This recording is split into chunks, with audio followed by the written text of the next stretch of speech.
Each year, about 4,000 pedestrians lose their lives after being struck by a motor vehicle.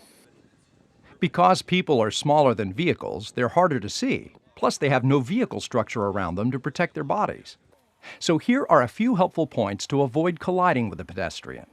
First, never assume anything about a pedestrian. The only thing you can assume is that they'll act unpredictably and can walk into your path of travel at any point.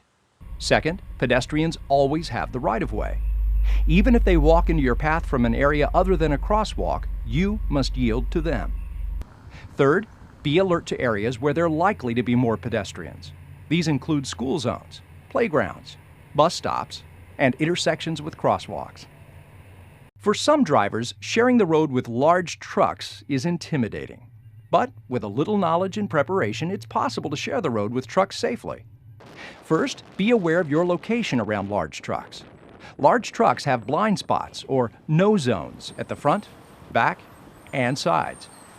Remember, if you can't see the truck driver in the truck's mirror, the truck driver can't see you. Second, compared with cars, trucks and buses take much longer to stop. Forcing a larger vehicle to stop quickly can cause a serious, even fatal collision. After you pass a truck, you should be able to see the entire cab of the truck in your rearview mirror before pulling back in front. Also, avoid situations in which you need to brake right in front of a truck. They cannot stop as quickly as your vehicle can. Finally, be careful of trucks making wide right turns.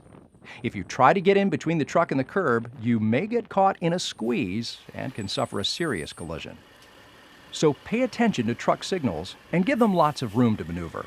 And remember, if you can't see the truck driver in the truck's mirror, the truck driver can't see you. You may also find yourself driving around motorcycles and scooters. For several reasons, there is additional risk anytime these vehicles are nearby.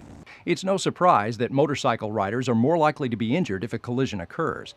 This is largely because they have fewer protective systems compared with drivers of passenger vehicles. The risk of a collision is particularly high at intersections, where crashes commonly involve the driver of a passenger vehicle turning left in front of a motorcycle. Fortunately, drivers of passenger vehicles can reduce the risk of colliding with motorcycles and scooters by following a few simple techniques. First, know where these vehicles are in the traffic environment and where they might be, even if you cannot directly see them. Expect to see them anywhere, but because they're harder to see, you need to actively look for motorcycles. Second, carefully check for motorcycles when changing lanes. Make absolutely sure the space is clear before you start your maneuver. Third, increase your following distance behind motorcycles to 5 to 6 seconds in good weather and maintain even more space when the weather or road conditions are poor. Lastly, always assume that a motorcycle or scooter is nearby and give them plenty of room. Like motorcycle and scooter riders, bicycle riders are also at risk when sharing the road with passenger vehicles. Compared with drivers of passenger vehicles, they too have little in the way of physical protection. Fortunately, there are also ways in which passenger vehicle drivers can reduce the risks involved in driving with bicycles on the road. First, you must recognize when cyclists are nearby. That means both expecting them and using your eyes effectively to detect them. Since bicycles are smaller than motorcycles, they can be harder to see, even when they're directly ahead of you. Second, once you detect a nearby cyclist, it can help to recognize what type of rider is on the bicycle. If the rider is a child, he or she may make unpredictable moves and be unaware of the risks involved in riding in traffic. Third, be sure to give cyclists plenty of space. And if you have to pass a cyclist, pass them as you would any other roadway user, giving them plenty of room. Lastly, be patient around cyclists.